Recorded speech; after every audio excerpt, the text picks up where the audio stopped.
Good morning, my dear student. Today we are going to discuss about the a special kind of tree that is called as a height balance tree. This is the AVL tree.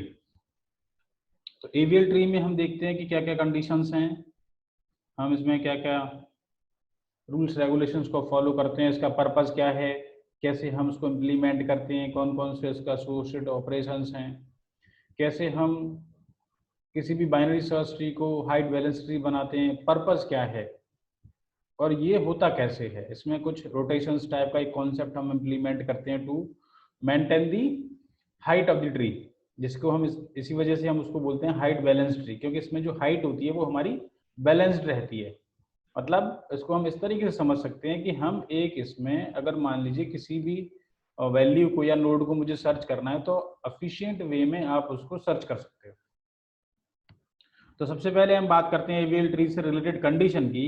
तो AVL tree को अगर मैं defined करूंगा तो मैं कहूंगा if capital tree is non empty binary tree then with TL and TR and its left and right subtree, then capital T is an AVL tree if and only if number 1 पहली condition है कि height of left subtree h of L minus height of right subtree, जिसको कि मैं एक balance factor बोलता हूँ, उसकी वैल्यू हमारी लाई करनी चाहिए less than equal two plus minus 1 और 0।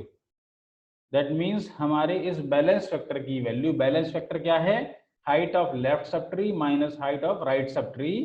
अगर हम ये कैलकुलेट करते हैं, अगर उसकी सभी नोड की वैल्यू जो कि मेरे उस टाइम ट्री में एग्जिस्ट कर रहे हैं, उन सभी नोड की value balance factor plus minus 1 और 0 हैं, तब मेरा ट्री बैलेंस्ड है। अगर किसी भी नोड पे इसके अलावा कोई वैल्यू आती है तो मेरा ट्री अनबैलेंस्ड है। मैं पहले ट्री को बैलेंस्ड करूंगा, तब मैं उसमें जाके कोई भी ऑपरेशन परफॉर्म करूंगा। तो इसमें एक ये जो इंट्रोड्यूस हुआ है concept, that is the balance factor, इसी की वजह से हमारा जो ट्री है मैं उसको बोलता हूं height balance tree. Number 2, TL and TR are AVL trees. ठीक है, तो ये मेरी कुछ कंडीशन है। अब मैं बात करता हूं, ये हमारे, अगर मैं इसमें से जो भी नोड के ऊपर वैल्यू लिखी हुई है, 0 लिखा है, कहीं पे 1 लिखा है, जैसे मैं देखो यहाँ पे कह रहा हूँ ये 0 है, ये प्लस 1 है, ये 0, ये सारे बैलेंस फैक्टर हैं जो मैं अभी बात कर रहा था प्रीवियस स्लाइड में, ये वाली HL माइनस HR, वो ये हर एक नोड पे हमें कैलकुलेट करने हैं। इसका पर्पस ये है कि जब कभी भी हम कोई ऑपरेशन अप्लाई करते हैं, उस ऑपरेशन को जस्ट अप्लाई करने के बाद I have to check the balance factor of each every node that exists in our tree. अगर उन सभी नोड का बैलेंस फैक्टर 0 प्लस माइनस 1 है, तब मैं कंटिन्यू करता रहूंगा, ऑपरेशन अप्लाई कराता रहूंगा। लेकिन हर एक ऑपरेशन को अप्लाई करने के बाद I have to check the balance factor of each and every node. अगर किसी भी नोड की वैल्यू कोई भी ऑपरेशन अप्लाई करने के बाद बैलेंस फैक्टर की वैल्यू 0 प्लस माइनस 1 के अलावा आती है, मतलब कि प्लस माइनस 2 आती है या प्लस 2 या माइनस 2, उस केस में हम पहले ट्री को बैलेंस्ड करेंगे। This is my first priority कि first I have to balance my tree with applying the corresponding rotations, then I am further, तब मैं पहले ट्री को बैलेंस करूंगा बाय अप्लाइंग द रोटेशंस, तब मैं जाके उसमें कोई फर्दर ऑपरेशंस अप्लाई कराऊंगा। तो हम जैसे यहाँ पे देख रहे हैं, फिगर ए है, फिगर बी है, एक नोड कनेक्टेड है, ये BS ट्री वाली प्रॉपर्टीज में एक्चुअली देखो फॉलो हो रही है। जैसे मैं बात करता हूँ, रूट नोड पे वैल्यू है मेरी 70, इसके लेफ्ट में वैल्यू है 60, 70 की राइट में वैल्यू 80, 80 की लेफ्ट में वैल्यू 75, 80 की लेफ्ट राइट में वैल्यू 92। इसी तरीके से यहाँ पे फिगर ए के 70 हो गया लेफ्ट में, 70 के लेफ्ट में 60 हो गया, 60 के लेफ्ट में 30 हो गया। अब मैं यहाँ पे इनकी बैलेंस फैक्टर कैलकुलेट कर रहा हूँ। अब देखिए कैसे कैलकुलेट करते हैं। जैसे 30 वाली नोड है, ये टर्मिनल नोड है। टर्मिनल नोड का मतलब क्या है कि इसके कोई भी चिल्ड्रन नहीं है। ठीक है, तो जैसे इसकी लेफ्ट की हाइट क्या होगी, ना तो इसके लेफ्ट में कोई नोड कनेक्टेड है ना इसके राइट में कनेक्टेड है, तो इसकी लेफ्ट की हाइट 0, राइट की हाइट 0, तो 0 माइनस 0, बैलेंस फैक्टर हो गया 0। अब मैं बात करता हूँ 60 की। 60 की लेफ्ट की हाइट क्या होगी 1, क्योंकि एक नोड कनेक्टेड है 60 के साथ लेफ्ट में, जिसको मैं क्या करूंगा 30। 60 के राइट में कोई भी नहीं है तो 1 लेफ्ट की हाइट, राइट की हाइट 0, 1 माइनस 0 क्या आ गया प्लस 1। इसी तरीके से 75, 92, 80, इन तीनों की हाइट क्या होगी मेरी 0, क्योंकि 80 के लेफ्ट में 75 है, 80 के राइट में 92 है, तो लेफ्ट की हाइट 1, राइट की हाइट 1, 1 माइनस 1 0। अब मैं बात करता हूँ 70 की। 70 की लेफ्ट की हाइट क्या होगी, जितने भी नोड लेफ्ट में कनेक्टेड है, जो लॉन्गेस्ट चेन होती है, हमें उस नोड से लेके उस नोड के नेक्स्ट नोड से लेके लीफ नोड तक जाना होता है। पर्टिकुलर एक जो पाथ होता है जिसमें मैक्सिमम नंबर ऑफ नोड हैं, हम उसको सेलेक्ट करते हैं एज ए हाइट। अब जैसे मैं बात करता हूँ 70 के लेफ्ट में दो नोड कनेक्टेड हैं 60 और 30, तो हाइट कितनी होगी लेफ्ट की 2। अब मैं बात करता हूँ राइट के लिए 70 की। राइट की हाइट क्या होगी, या तो मैं जाऊंगा 80, 92, या मैं फॉलो करूंगा पाथ 80, 75, क्योंकि मुझे टर्मिनल नोड तक पहुंचना होता है। तो अगर मैं किसी भी डायरेक्शन में जा रहा हूँ, चाहे मैं 80, 92 फॉलो कर रहा हूँ पाथ, तब भी 2 वैल्यू आ रही है। अगर मैं 80, 75 भी फॉलो कर रहा हूँ तब भी 2 वैल्यू आ रही है। दैट मीन्स राइट की हाइट क्या होगी 2, लेफ्ट की हाइट क्या है 2, 2 माइनस 2, रिजल्ट क्या हो गया बैलेंस फैक्टर 70 का 0। तो ट्री मेरा बैलेंस सिचुएशन में है। अब ठीक है, अब मैं बात करता हूँ फिगर नंबर बी की। बी में भी देखिए 70 रूट है मेरा, 70 के लेफ्ट में 60 है, 60 के राइट में 62 है, 70 के राइट में 80 है। ठीक है, अब मैं इनके बैलेंस फैक्टर कैलकुलेट करता हूँ, एक बार हम और समझते हैं। तो 60 की लेफ्ट की हाइट क्या होगी, 62 की तो हाइट 0 होगी, क्योंकि ना लेफ्ट में कोई नोड है ना राइट में कोई नोड है, तो 0 माइनस 0 0। अब मैं बात करता हूँ 60 की। 60 की लेफ्ट की हाइट 0 0 और राइट की हाइट 1, तो 0 माइनस 1 क्या वैल्यू आ गई मेरी -1। इसी तरीके से जो 80 है, लेफ्ट की हाइट 0 राइट की हाइट 0, तो 0 माइनस 0 0। अब मैं बात करता हूँ जो रूट नोड है जो कि 70 है, अब इसकी हाइट हम कैसे कैलकुलेट करेंगे। लेफ्ट की हाइट देखिए कितनी है, दो नोड कनेक्टेड है 60 देन 62। ठीक है, बस हमें यही चीज समझनी है कि हमें वो पाथ फॉलो करना है उस नोड से लेके नेक्स्ट लीफ नोड तक आने के लिए।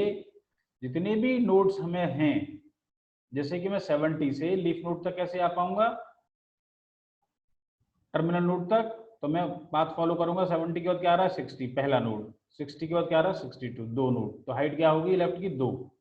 इसी तरीके से राइट की में अगर मैं ट्रैवर्स करता हूं, तो राइट की हाइट के लिए टर्मिनल नोड तक जाने के मुझे एक पाथ क्या है 70 से 80, एक नोड आया, तो 2 माइनस 1, तो क्या आ गया +1। अब रिप्रेजेंटेशन समझते हैं इसका। जैसे हम BST के अगर हमें याद हो, तो जो स्ट्रक्चर मैंने क्रिएट किया था उसमें बस एक चीज और ऐड हो गई है, एक कंपोनेंट और ऐड हो गया है, जिसको मैं कह रहा हूं balance factor. The node of the AVL tree is additional field balance factor in addition to the structure of the node in binary search tree.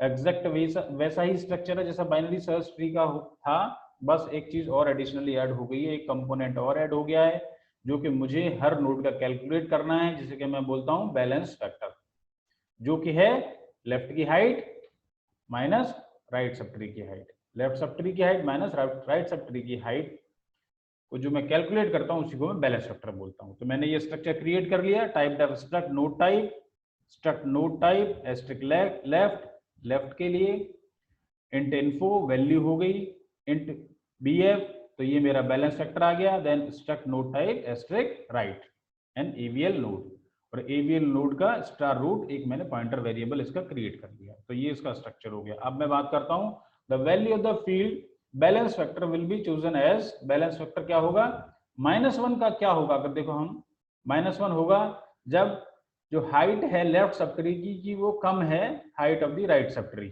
ठीक है, 0 कब होगा जब दोनों की हाइट सेम होगी। +1 कब आएगा जब लेफ्ट की हाइट ज्यादा होगी राइट सब ट्री से।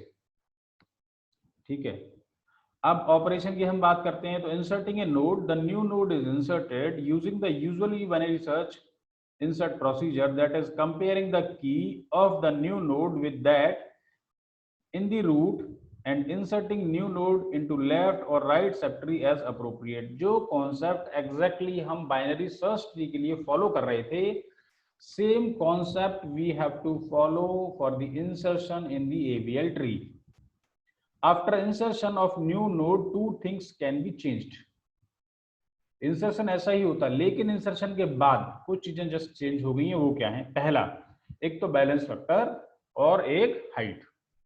अब देखो जैसे एक ये मेरा ओरिजिनल ट्री है और मैंने 9 वैल्यू को इंसर्ट किया। तो देखो 9 को हम जानते हैं 9 कहाँ पे इंसर्ट हो गया, जैसे रूट है मेरा 8, तो 9 जो है मैं यहाँ से कंपैरिजन कराऊंगा, रूट से बड़ा है तो मैं राइट में आ गया।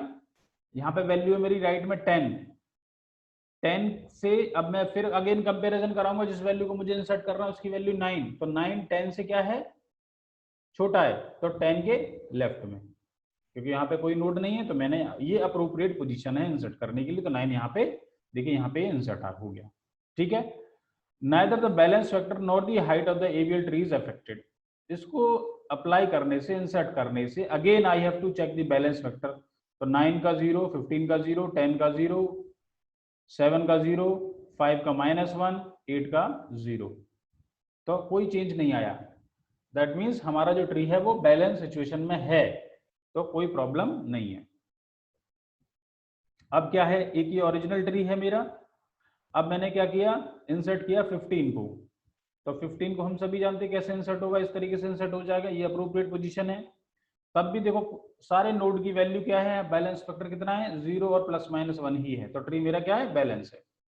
अब मैं बात करता हूँ कुछ कंडीशंस की जिसमें कि मुझे रोटेशन अप्लाई करने की जरूरत है, ट्री को बैलेंस करने की जरूरत है। देखिए कैसे, ये मेरा एक ट्री है, रूट पे वैल्यू 8 और मैंने क्या करना है, एक 6 वैल्यू को इंसर्ट करना है। तो मैंने 8 से कंपैरिजन कराया, 8 से छोटा है 6, तो मैं यहाँ पे आ गया 5, 5 से बड़ा है तो मैं आ गया 7, 7 से छोटा है तो 7 के लेफ्ट में जाके मैं 6 को इंसर्ट करा दूंगा। लेकिन जैसे ही मैंने उसे इंसर्ट कराया तो कुछ जो एक नोड पे बैलेंस फैक्टर मेरा +2 आ गया, जैसे कि मैं कैलकुलेट करा रहा हूँ। तो देखो 6 का 0, 7 का +1, 3 का फिर 0, 5 का -1, 10 का 0, 8 पे क्या है, 8 पे देखो +2 कैसे कैलकुलेट हो रहा है। 8 से मुझे कहाँ जाना है, टर्मिनल नोड तक जाना है। तो एक तो पाथ ये है कि 8 से जा रहा हूँ मैं 5 पे, 5 से जा रहा हूँ मैं 3 पे, ठीक, पहुंच गया। अब दूसरा क्या है, दूसरा रास्ता है 5, 8 से 5, 5 से 7, 7 से 6। तो लॉन्गेस्ट जो पाथ होता है उस नोड से लेके लीफ नोड तक जाने के लिए, टर्मिनल नोड तक जाने के लिए, तो जितने भी नंबर ऑफ नोड्स होते हैं वो उसकी हाइट कहलाती है। ठीक है, तो 8 से टर्मिनल नोड तक जाने के लिए जो लॉन्गेस्ट चेन क्या वो क्या होगी, 5 देन 7 देन 6। तो कितने नंबर ऑफ नोड आ गए, 3। हाइट कितनी हो गई लेफ्ट सब ट्री की, 8 के केस में 8 रूट नोड के लिए 3। अब राइट की बात करता हूँ, राइट में मेरी एक ही नोड है 10, तो राइट की हाइट क्या होगी 8 के लिए 1, तो 3 - 1 + 2, एक नोड पे मेरा ट्री अब अनबैलेंस हो गया। तो पहले मैं ट्री को बैलेंस करूंगा, देन कोई भी ऑपरेशन मेरा परफॉर्म होगा। इसके लिए बैलेंस करने के लिए रोटेशंस हैं। अब हम समझते हैं रोटेशन। रोटेशन एक्चुअली क्या है, बैलेंस करना है, बैलेंस करने के लिए, क्योंकि ट्री मेरा अनबैलेंस्ड हो गया है, इसी की वजह से किसी एक पर्टिकुलर नोड पे या एक से ज्यादा नोड पे बैलेंस फैक्टर की वैल्यू +-2 आ रही है। दैट मींस अब मेरा ट्री अनबैलेंस्ड है। मुझे अप्रोप्रिएट, अब बैलेंस कैसे करना है, बैलेंस क्यों हुआ है, क्योंकि एक साइड की हाइट ज्यादा है, दूसरी साइड की हाइट कम है। तो जिस साइड की हाइट कम है उस साइड में क्या कर दूंगा, मैं ट्री को रोटेट कर दूंगा। ठीक है, तो मेरा ट्री क्या हो जाएगा, बैलेंस हो जाएगा। जैसे कि हम यहाँ पे ये एक एग्जांपल से समझते हैं। अब जो रोटेशन होते हैं वो दो टाइप से होते हैं, एक होता है सिंगल रोटेशन, एक होते हैं डबल रोटेशन। तो वो डिपेंड करता है कि हमें कौन सा रोटेशन अप्लाई करना है, सिंगल रोटेशन अप्लाई करने हैं या डबल रोटेशन अप्लाई करने हैं। तो पहले हम 1 बाय 1 समझते हैं। डबल रोटेशन में भी क्या होता है, एक लेफ्ट रोटेशन होगा, एक राइट रोटेशन होगा। एक्चुअली है रोटेशन दो ही टाइप के, एक लेफ्ट और एक राइट। अब देखो लेफ्ट और राइट का मतलब क्या है, बात करते हैं पहले हम लेफ्ट रोटेशन की। जैसे कि ये मेरा ट्री गिवन है, रूट की वैल्यू 35, 35 के लेफ्ट में वैल्यू 20, 35 के राइट में वैल्यू 60, 60 के लेफ्ट में 45, देन 60 के राइट में 65, देन 70। तो ये सिचुएशन है। अब मैं अगर इस केस में बैलेंस फैक्टर कैलकुलेट कर रहा हूं तो 35 पे वैल्यू आ रही है -2। देखो क्यों आ रही है, क्योंकि लेफ्ट की हाइट 1, राइट की क्या हाइट है 1 2 3, तो 1 - 3 - 2, 35 पे एक बैलेंस फैक्टर की वैल्यू आ गई -2। तो ट्री मेरा क्या हो गया, अनबैलेंस। पहले मुझे बैलेंस करना है। अब हाइट कहाँ की ज्यादा है, राइट साइड की, तो रोटेशन कौन सा, लेफ्ट, क्योंकि मुझे क्या बैलेंस करना है, जस्ट अपोजिट डायरेक्शन में मूव करा देना है। भाई जिस साइड वेट ज्यादा होता है, अगर वेइंग मशीन होती है हमारे पास, तराजू होता है, तो अगर एक साइड का वेट ज्यादा है तो दूसरी साइड में मुझे क्या करना रखता है, कुछ सामान मुझे प्लेस करना रहता है जिससे वो मेरा बैलेंस हो जाए। तो सेम मैंने यही काम किया, राइट की हाइट ज्यादा, तो मुझे हाइट कहाँ की बढ़ानी है, लेफ्ट की, तो मैं लेफ्ट साइड में रोटेशन अप्लाई कर दूंगा। अब देखो रोटेशन अप्लाई कैसे हो रहा है, तो मैं क्या करा दूंगा, लेफ्ट साइड में मैं मूव करा दूंगा उस वाले नोड को। जैसे 35 मेरा रूट है, तो मैं जैसे इसको रोटेट कराऊंगा तो रूट क्या बन जाएगा, 60 रूट बन गया। ठीक, तो जो पहले रूट था 35 वो डाउनवर्ड डायरेक्शन में, लेफ्ट डायरेक्शन में क्या हो गया, डाउनवर्ड मूव हो गया 1 स्टेप, 35 आ गया। ठीक है, अब 35 के लेफ्ट में 20 था तो 20 यहाँ पे आ गया। अब 60 रूट बन गया तो 60 के लेफ्ट में 45 था, तो 45 को मुझे देखना पड़ेगा कहाँ पे प्लेस होगा। 45 60 से छोटा है, 35 से बड़ा है, तो 35 के राइट में आ गया 45। और इस तरीके से ये ट्री मेरा अरेंज्ड हो गया। और इस रोटेशन को अप्लाई करने के बाद अगर मैं सभी नोड का बैलेंस फैक्टर कैलकुलेट करता हूं तो वो क्या आ रहा है, 0 और -1। दैट मीन्स ट्री मेरा क्या होगा, देखिए बैलेंस हो गया। ठीक है, तो restoring balance by left rotation, तो इस तरीके से हम इसमें रोटेशन अप्लाई कर लेते हैं। अब मैं बात करता हूं जो दूसरे टाइप का रोटेशन है, that is the right rotation. Right rotation का मतलब क्या है कि लेफ्ट की हाइट ज्यादा हो गई है, राइट की हाइट कम है, तो हमें एक अपोजिट डायरेक्शन में एक रोटेशन अप्लाई कर देना है ट्री मेरा बैलेंस करने के लिए। जैसे कि अब जैसे ये ट्री है, 35 रूट है, 35 के लेफ्ट में 30, 30 के लेफ्ट में 25, देन 10, और 30 के राइट साइड में क्या है 33, 35 के राइट में क्या है 50। अब मैं इन सभी का बैलेंस फैक्टर कैलकुलेट कर रहा हूँ। 30 पे एक वैल्यू आ रही है क्या, +2। अब मुझे रोटेशन अप्लाई करना है तो मैं एक राइट रोटेशन अप्लाई कर दूंगा। राइट रोटेशन में क्या है कि मैं डाउनवर्ड राइट डायरेक्शन में मूव करा दूंगा ट्री को। तो क्या होगा, 35 को मैं जब रोटेट कराऊंगा डाउनवर्ड डायरेक्शन में, राइट डायरेक्शन में, तो 30 मेरा रूट बनेगा, तो 30 रूट बन गया। 35 30 के राइट में आ गया 30। अब क्या बचा, जो 25 था 25 ऊपर आया। अब क्या था, 30 के राइट में 33 था। अब मैं रूट मेरा 30 बन गया, तो मुझे ये चेक करने की जरूरत है उसके लिए अप्रोप्रिएट पोजीशन क्या रहेगी, 30 से बड़ा है 33, तो मैं राइट में आ गया। 35 है 30 के राइट में। अब मैं यहां से भी कंपैरिजन कराऊंगा, 33 35 से क्या है, छोटा है, तो उसके लेफ्ट में जाके उसे प्लेस कर दिया। और इस तरीके से अगर मैं फिर से बैलेंस फैक्टर कैलकुलेट कर रहा हूं तो सभी नोड का बैलेंस फैक्टर 0 और +1 आ रहा है। ट्री मेरा क्या हो गया, देखिए बैलेंस्ड हो गया। तो ये राइट रोटेशन है। बस ये दो टाइप के एक्चुअली रोटेशंस होते हैं, हमें बस इन्हीं को समझना है। जैसे कि यहाँ पे टोटल हाइट क्या दिखा रहा है, 4 दिखा रहा है, क्योंकि यहाँ पे लेफ्ट की हाइट क्या है 1 2 3 35 के लिए लेफ्ट सब ट्री की हाइट क्या है 1 2 3 -1, तो +2 वैल्यू आ रही है, देखिए यहाँ पे ये। तो मैं क्या कर दूंगा, एक लेफ्ट रोटेशन, पहले इसमें एक लेफ्ट रोटेशन लगेगा यहाँ पे,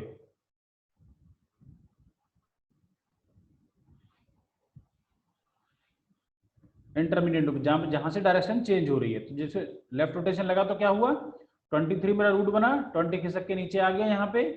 अब जो दूसरा रोटेशन लगेगा, अब ये सिचुएशन बन गई, अब मैं लगा दूंगा इसमें एक राइट रोटेशन, कहाँ पे, रूट पे। तो जैसे ही रूट पे एक राइट रोटेशन लगेगा तो 23 मेरा रूट बनेगा, 35 जो होगा राइट डायरेक्शन में डाउनवर्ड मूव हो जाएगा 1 स्टेप, और इस तरीके से ये मेरा राइट रोटेशन अप्लाई हो जाएगा। तो इसमें हम एक्चुअली डबल रोटेशन अप्लाई कर रहे हैं, जो मैं बात कर रहा था कि हमारा अब इसमें डबल रोटेशन कब अप्लाई होता है, सिंगल रोटेशन कब अप्लाई होता है, ये हमें जैसे मैं आपको बताता हूँ। अगर जो भी नया नोड इंसर्ट किया है, अगर उसकी पोजीशन अनबैलेंस्ड नोड के कंपैरिजन में लेफ्ट के लेफ्ट में है, राइट के राइट में है, तब मेरा एक single rotation just opposite side. अगर न्यूली इंसर्टेड नोड की पोजीशन जो नियरेस्ट अनबैलेंस्ड नोड है उसके रेस्पेक्ट में राइट के लेफ्ट में या लेफ्ट के राइट में, उस केस में मेरे डबल रोटेशन। पहला रोटेशन कहाँ पे, इंटरमीडिएट नोड पे, जहां पे डायरेक्शन चेंज हो रही है। जैसे मैं यहाँ पे बात कर रहा हूं तो यहाँ पे 20, जैसे रूट है मेरा 35, डायरेक्शन कहां से चेंज हो रही है 20 से, लेफ्ट का राइट, तो सबसे पहला रोटेशन यहाँ पे लगेगा, लेफ्ट लगा तो 23 रूट बना, 20 खिसक के नीचे, देन 10 और यहाँ पे 32। ठीक है, बाकी एज इट इज स्ट्रक्चर। अब ये बन गया, लेफ्ट रोटेशन लग गया। अब जो दूसरा रोटेशन लगेगा वो ट्री के रूट पे लगेगा, तब क्या होगा, जैसे राइट रोटेशन अप्लाई करते थे तो 23 रूट बनेगा, 35 नीचे, देन 50, और इस तरीके से ये मेरा अरेंजमेंट हो जाएगा डबल रोटेशन को अप्लाई करने के बाद।